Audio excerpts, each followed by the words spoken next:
আজকে আমি আপনাদের সামনে ডিকয় মিশনের কথা বলবো। ডিকয় মিশনটা কি? দেখুন, এখন প্রায় প্রত্যেকটি দেশের কাছে মোটামুটি একই ধরনের এয়ার ডিফেন্স সিস্টেম, একই ধরনের মিসাইল, কম বেশি বলছি, সকলেই উন্নত ধরনের সামরিক শস্ত্রে অস্ত্রে সজ্জিত। কিন্তু ঠিক এই অবস্থাতেও নিশ্চিতভাবে আমেরিকা এবং চীন সবার থেকে এগিয়ে রয়েছে, সেটা আলাদা ব্যাপার, রাশিয়া।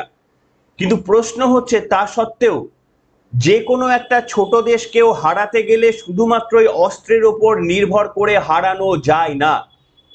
আর এই যে ইসরায়েল এবং ইরানের যুদ্ধেও আমেরিকা যে প্রত্যাঘাত করলো তিনটি পরমাণু কেন্দ্রে ইরানের, সেখানে সর্বশক্তিমান হয়েও আমেরিকা কিন্তু ডিকয় অপারেশনের সাহায্য নিয়েছিল। আপনাদের মধ্যে অনেকেরই মনে প্রশ্ন জাগবে যে ডিকয় মিশন কি। কিন্তু আজকে এই পর্বটা শুনলে আপনারা এমন একটা তথ্য পাবেন যেখান থেকে এই প্রজন্মের যুদ্ধ ঠিক কেমন হতে পারে, কতটা অত্যাধুনিক ভূমিকা নিয়ে এই যুদ্ধে অংশগ্রহণ করেছিল আমেরিকা এবং কিভাবে নিপুণভাবে সুকৌশলে এটা পরিচালনা করলো, আপনারা বুঝতে পারবেন। আপনাদের মনে সকলের একটা প্রশ্ন জাগা উচিত। কি প্রশ্ন বলুন তো? যে ইরান, তাদেরও একটা এয়ার ডিফেন্স সিস্টেম ছিল, তাহলে তিনটি পরমাণু কেন্দ্রে যখন আমেরিকা আঘাত করতে আসলো, তাহলে কেন একটাও এয়ার ডিফেন্স সিস্টেম একটাও আঘাত করতে পারলো না? এই প্রশ্ন আপনাদের মনে এসেছে? ইরানের পরমাণু, মাফ করবেন, ইরানের এয়ার ডিফেন্স সিস্টেম কি দুর্বল? না। তাহলে কেন ইরানের একটাও একটাও এয়ার ডিফেন্স সিস্টেম কোনো ক্ষতি করতে পারলো না আমেরিকার? এই প্রশ্নের উত্তর যা দেব আপনাদের সামনে, সেটা শুনলে আপনারা চমকে যাবেন, তার কারণ এই তথ্য সম্ভবত আপনি আর কোথাও পাননি। আর যদি কোথাও সন্দেহ হয়, তাহলে আমার দেওয়া এই তথ্য নিশ্চিতভাবে দ্বিতীয়বার যাচাই করে দেখে নিতে পারেন, গুগল সার্চ করে বা যে কোনো পদ্ধতিতে। আমি আপনাদের সামনে গ্যারেন্টি দিয়ে বলছি। নমস্কার, welcome to simple as ABC. আপনাদের সকলকে স্বাগত জানিয়ে শুরু করছি অত্যন্ত গুরুত্বপূর্ণ একটি পর্ব। আপনাদের মনে রয়েছে অপারেশন সিন্দুরের কথা কিছুদিন আগে ভারত পাকিস্তানের ওপর চালিয়েছিল। মনে রয়েছে তখন ভারত একটা সিদ্ধান্ত নিয়েছিল। কি সিদ্ধান্ত বলুন তো? যে একটা মক আপ ড্রিল নেওয়া হবে। সমস্ত দেশের বিভিন্ন রাজ্যে বলে দেওয়া হয়েছিল কোন কোন রাজ্যের কোন কোন জেলায় কিভাবে মক আপ ড্রিল হবে, সেগুলো স্বরাষ্ট্র মন্ত্রক থেকে একটা নোটিফিকেশন জারি করা হয়েছিল, মনে রয়েছে? আর যেদিন এই মক আপ ড্রিল হওয়ার কথা ছিল, সেদিনই কিন্তু প্রত্যাঘাত হয়েছিল পাকিস্তানের দিকে, মনে রয়েছে? That is a part of A decoy. অর্থাৎ অন্যদিকে শত্রুকে ব্যস্ত করে দিয়ে তাদের চালকে ভেস্তে দেওয়া, তারপরে আক্রমণটা একেবারে ফাঁকা রাস্তা দিয়ে করে দেওয়া। ভারত এই পদ্ধতি অবলম্বন করে আমেরিকাকে একেবারে নাস্তানাবুদ করে ছেড়ে দিয়েছিল। আর ঠিক এই ধরনেরই এই ধরনেরই কিছু পদক্ষেপ নিয়েছিল আমেরিকা ইরানকে নাস্তানাবুদ করার জন্যই। ডিকয় মানে হচ্ছে যে আপনাকে অন্যদিকে ব্যস্ত রেখে আসল দিকে হামলা করা। ঠিক যেমন ধরুন, আপনারা বাড়িতে চোর পড়লো, কারুর বাড়িতে চোর পড়লো, চোর এসে সদর দরজায় চারটে ইট মারলো। আপনি, আপনার দারোয়ান সকলে মিলে কি করবেন?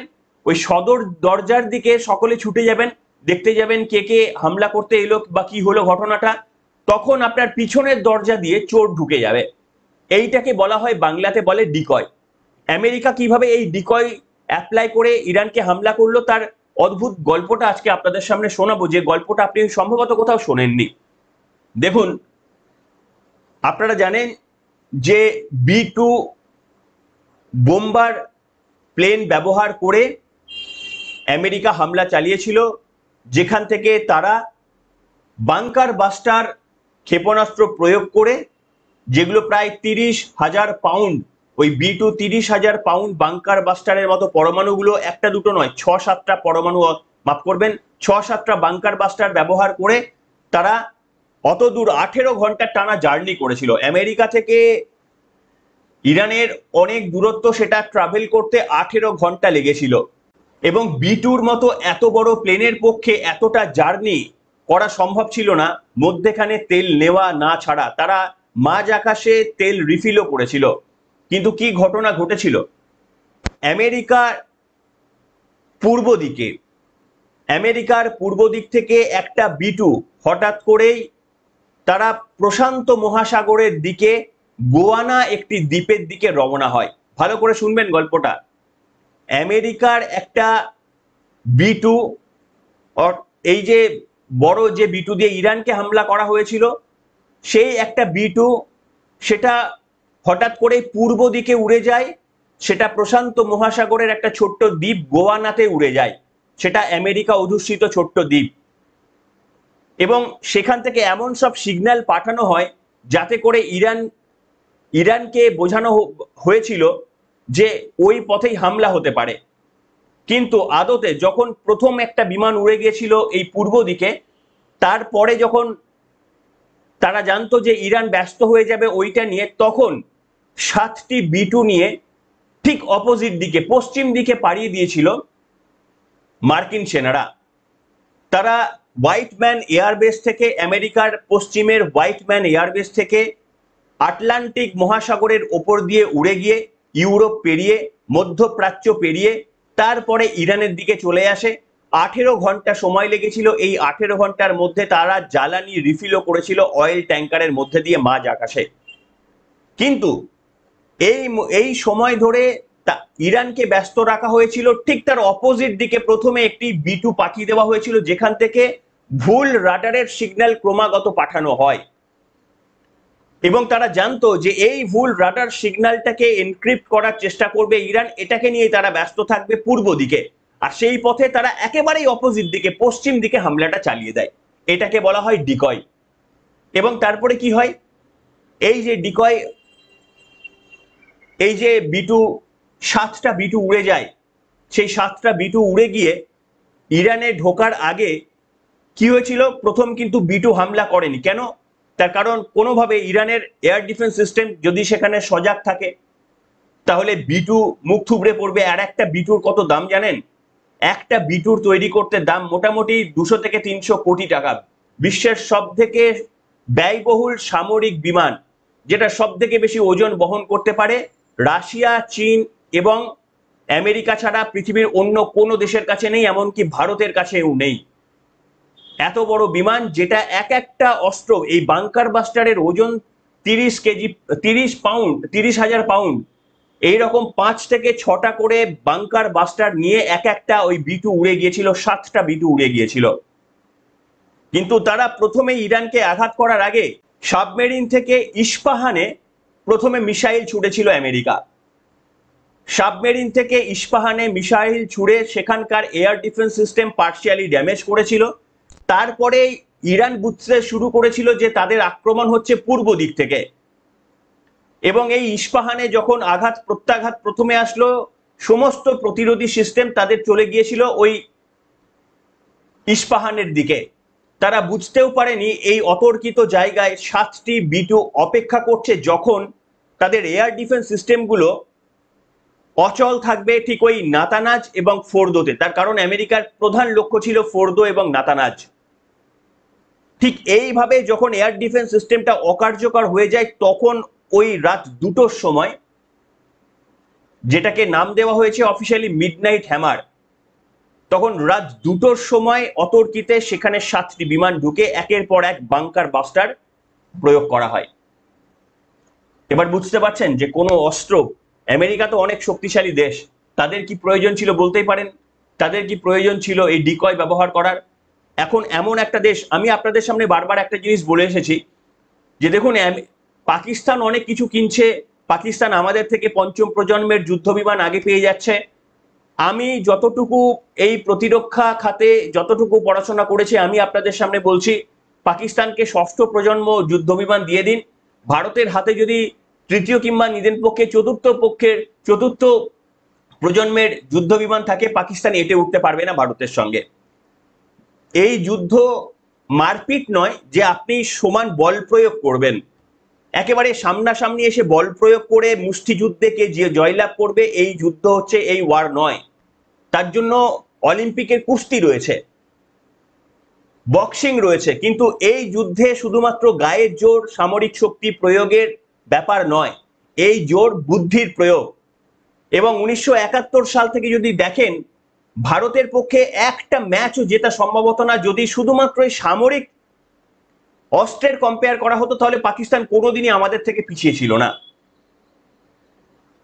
কিন্তু প্রত্যেকটা যুদ্ধে ভারত নস্তানাবুদ করে দিয়েছে শুধুমাত্র এই বুদ্ধিটা প্রয়োগ করে। এবারে সর্বশেষ যে আপনারা আক্রমণটা দেখলেন, আপনারা দেখেছেন যে কিভাবে একেবারে অন্যদিকে ঘুরিয়ে দেওয়া হলো। পাকিস্তান যখন বুঝলো যে ভারত এখন মক ড্রিল করবে, 4-5 দিন সময় নেবে, এখন আক্রমণের কোনো ভয় নেই।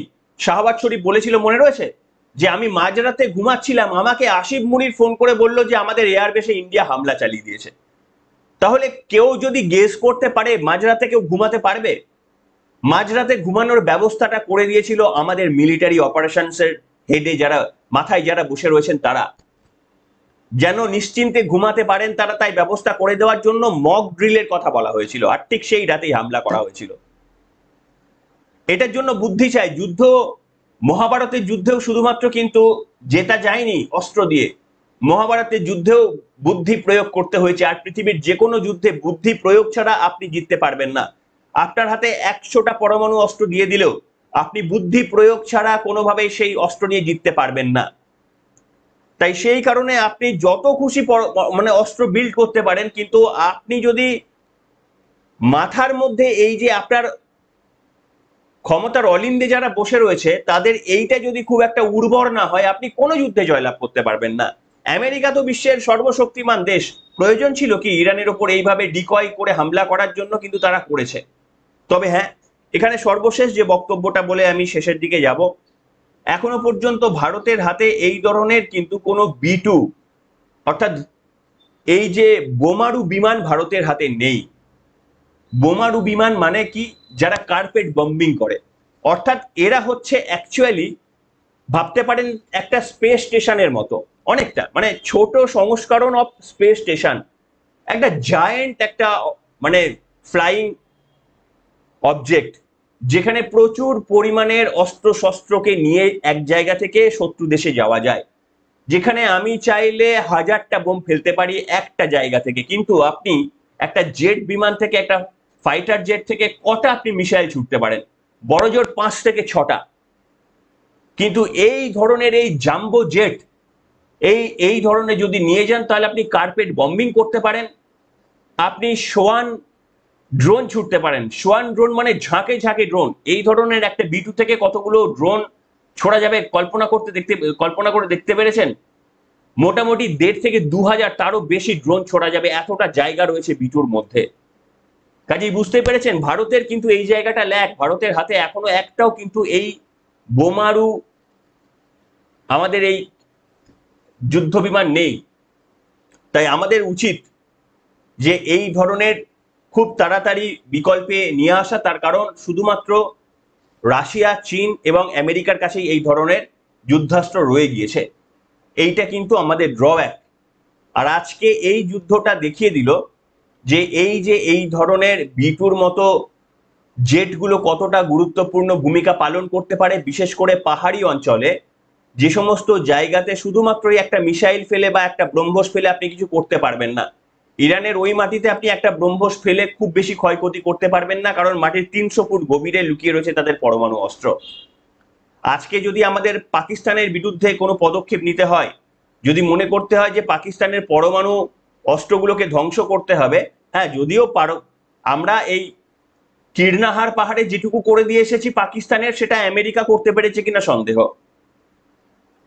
আমেরিকা যেটা অত দূর থেকে খরচা করে বোমারু বিমান দিয়ে করেছে, আমরা আমাদের ড্রোন ব্যবহার করে কিংবা ব্রহ্মস ব্যবহার করে কিরনা পাহাড়ে আমরা ওই একই কাজ করে দিয়ে এসেছি।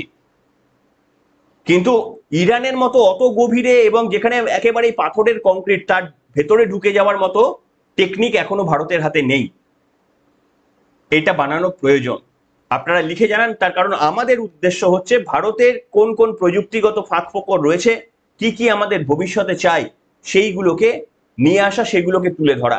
আপনারাও লিখুন আপনাদের মন্তব্য। এই ডিকয় মিশন সম্পর্কে কি আগে জানতেন? এই ডিকয় মিশনটা জেনে আপনাদের কেমন লাগলো?